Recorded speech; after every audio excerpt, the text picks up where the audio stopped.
రాఘవేందర్. నా పేరు రాఘవేందర్. నేను హిమాజ్పూర్ గ్రామం చెందిన వ్యక్తిని, Balnagar mandal.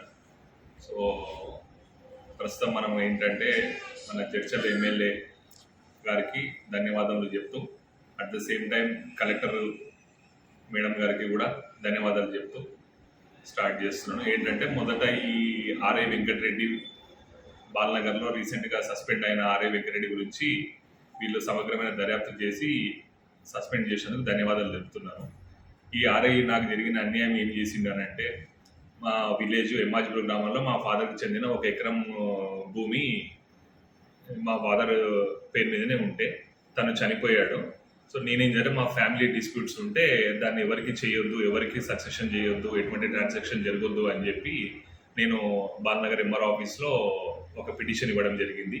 At the same time Jadcherla magistrate కోర్టులో కూడా నేను పార్టిషన్ సూట్ వేయడం జరిగింది ఈ విషయం. సో ఈ విషయం అన్ని పక్కన పెట్టి ఎటువంటి ఏం పట్టించుకోకుండా తన అధికారం దుర్వినియోగం చేస్తూ ఆర్ఐ గారు నాకు ఎటువంటి ఇన్ఫర్మేషన్ లేకుండా మా ఫ్యామిలీ వాళ్లకు సక్సెషన్ చేయడం జరిగింది.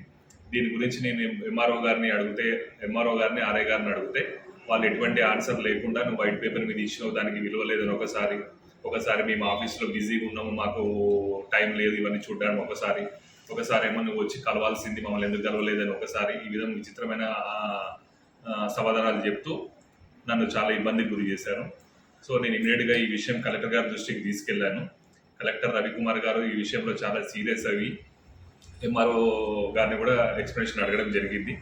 దానికి వాళ్ళు శాఖపరమైన చర్యలు తీసుకుంటామని హామీ ఇవ్వడం కూడా జరిగింది కలెక్టర్ గారు. సో మీకు అందరికీ తెలిసిందే, రీసెంట్గా కొత్త కలెక్టర్ గారు వచ్చాక ఈ విషయం మీద చాలా సీరియస్ అయ్యి ఇమ్మీడియట్ యాక్షన్ తీసుకొని ఆర్ఐ వెంకటరెడ్డి గారిని సస్పెండ్ చేయడం జరిగింది. సో ఈ సస్పెన్షన్ చాలా సంతోషిస్తూ ఇప్పుడు నేను చేస్తున్నది ఏంటంటే, ఈ అధికార దుర్వినియోగం చేసిన వెంకటరెడ్డిని ఇంకా లోతుగా దర్యాప్తు చేసి ఇతని మీద చట్టపరమైన చర్యలు తీసుకోవాలని చెప్పి నేను కోరుతున్నాను. సో ఈ విషయం గురించి నేను ప్రజెంట్ బాల్నగర్ పోలీస్ స్టేషన్లో కంప్లైంట్ ఇవ్వడం జరుగుతుంది వెంకటరెడ్డి గారి పైన. వెంకటరెడ్డి గారి మీద సమగ్ర దర్యాప్తు చేసి ఇతని బాధితులు చాలా మంది ఉన్నారని చాలా ఫోన్స్ కూడా వస్తున్నాయి నాకు, ఈ విధంగా జరిగింది అని చెప్పి. సో చాలా మంది బాధితులు ఎవరైనా ఉంటే అందరూ కలిసి పోలీస్ స్టేషన్లో కంప్లైంట్ ఇవ్వండి. ఇట్లాంటి అధికారుల వల్ల ప్రజెంట్ రేవంత్ రెడ్డి గారి గవర్నమెంట్ ఇట్లాంటి విషయాలలో చాలా సీరియస్గా ఉండి చాలా ప్రజలకు సేవ చేయమని చెప్తుంటే, ఇట్లాంటి అధికారుల వల్ల గవర్నమెంట్కి చెడ్డ పేరు రావడము, దాంతోపాటు రాజకీయ నాయకులకు చెడ్డ పేరు రావడము, ప్లస్ అధికారులకు కూడా చెడ్డ పేరు రావడం జరుగుతుంది. సో దయచేసి నా రిక్వెస్ట్ ఏంటంటే, ఈ ఆర్ఐ వెంకటరెడ్డి మీద